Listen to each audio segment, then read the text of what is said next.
హిందువులపై మాజీ మంత్రి కేటీఆర్ చేసిన వ్యాఖ్యలపై గజ్వేల్ పోలీస్ స్టేషన్ లో ఫిర్యాదు చేసిన గజ్వేల్ బీజేపీ నాయకులు. ఈ సందర్భంగా బీజేపీ గజ్వేల్ నియోజకవర్గం కోఆర్డినేటర్ బందర్ మహేష్ మాట్లాడుతూ బీఆర్ఎస్ పార్టీ కార్యకర్తల సమావేశంలో జై శ్రీరామ్ అంటే ఎవరికి ఉద్యోగాలు రావు, ఎవరికి తిండి పెట్టది, హిందువుల మనోభావాలను దెబ్బతీసే విధంగా, హిందూ దేవుళ్లను అవమానించే విధంగా ఆయన మాట్లాడడం జరిగిందన్నారు. ముస్లిం కలిస్తే సలాం అలైకుం అని, క్రిస్టియన్స్ కలిస్తే ప్రైజరర్ అంటారని, జై శ్రీరామ్ అనే పదమే మీకు ఎందుకు నచ్చట్లేదన్నారు. హిందువుల పట్ల కక్షపూరితంగా వ్యవహరిస్తున్నారన్నారు. హిందువులకు అతి పవిత్రమైన జై శ్రీరామ్ అనే పదం కేటీఆర్ కు నచ్చకపోవడంపై సమాధానం చెప్పాలన్నారు. కేటీఆర్ అన్నటువంటి మాటలకు తెలంగాణ సమాజానికి క్షమాపణ చెప్పాలని డిమాండ్ చేస్తున్నామన్నారు. ఈ కార్యక్రమంలో బీజేపీ నాయకులు సురేష్ శంకర్, ముద్రాజ్ తదితరులు పాల్గొన్నారు. భారతీయ జనతా పార్టీ గజ్వేల్ నియోజకవర్గ ఆధ్వర్యంలో ఈరోజు స్థానిక గజ్వేల్ పోలీస్ స్టేషన్లో మాజీ మంత్రి అయినటువంటి బీఆర్ఎస్ పార్టీ నాయకులు సిరిసిల్ల శాసనసభ్యులు అయినటువంటి కల్వకుంట్ల తారక రామారావు గారి పైన ఈరోజు గజ్వేల్ పోలీస్ స్టేషన్లో కేసు పెట్టడం జరిగింది.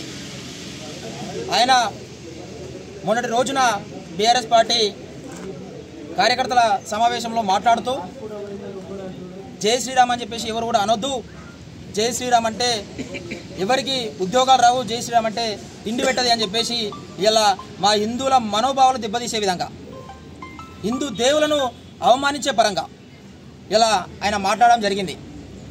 నేను అడుగుతా ఉన్నా కేటీఆర్ గారిని, కేటీఆర్ గారు మీకు ఒక ముస్లిం కలిస్తే సలాం అలైకుం అని చెప్పేసి ఆయన మీకు చెప్తే తిరిగి మీరు సలాం అలైకుం అంటారు.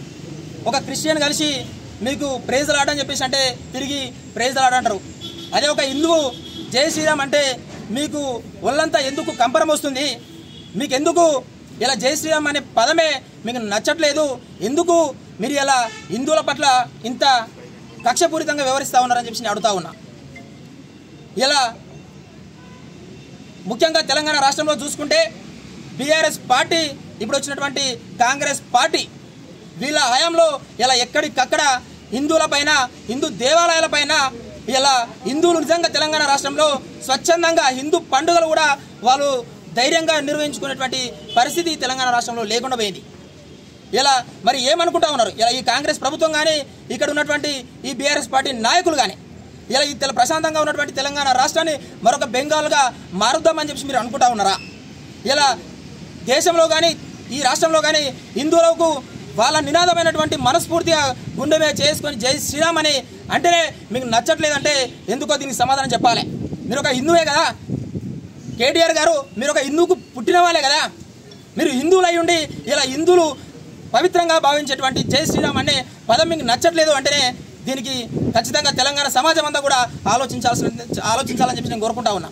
ఇలా ఈ కేటీఆర్ గారికి నేను సవాల్ విసురుతా ఉన్నా, ఖబర్దార్ కేసీఆర్, నువ్వు నిజంగా హిందువే అయితే, నువ్వు హిందువులకే పుట్టినట్టయితే ఇలా నువ్వు ఏ రకంగా అయితే జై శ్రీరామ్ అని చెప్పేసి హిందువుల మనోభావం దెబ్బతీసే విధంగా నువ్వు ఏ రకంగా జై శ్రీరామ్ అని అనొద్దు అని చెప్పేసి మాట్లాడినావు, అదేవిధంగా ఇలా ఒక ముస్లింలు కానీ క్రిస్టియన్లు కానీ వారికి సంబంధించినటువంటి ఆ నినాదాలను అనొద్దు అని చెప్పే దమ్ము నీకుందా అని చెప్పేసి నేను ప్రశ్నిస్తా ఉన్నా.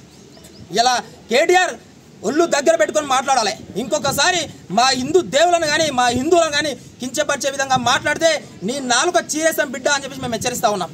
ఇలా ఖచ్చితంగా నువ్వు మా హిందూ దేవుల పట్ల, మా హిందువులని అవమానించే పరంగా మాట్లాడితే మాత్రం ఎక్కడికక్కడ నేను అడ్డుకుంటాం, నిన్ను ఎట్టి పరిస్థితుల్లో కూడా వదిలిపెట్టే ప్రసక్తి లేదని చెప్పేసి మేము డిమాండ్ చేస్తా ఉన్నాం. నువ్వు ఖచ్చితంగా నువ్వు మాట్లాడినటువంటి మాటలను వెనుక తీసుకొని యావత్ తెలంగాణలో ఉన్నటువంటి హిందూ సమాజాన్ని కూడా నువ్వు క్షమాపణ కోరాలని చెప్పేసి మేము రిక్వెస్ట్ చేస్తా ఉన్నాం. లేని పక్షంలో నిన్ను తెలంగాణ రాష్ట్రంలో ఎక్కడికక్కడ అడ్డుకుంటాం, నిన్ను తిరగనియబోమని చెప్పేసి మేము డిమాండ్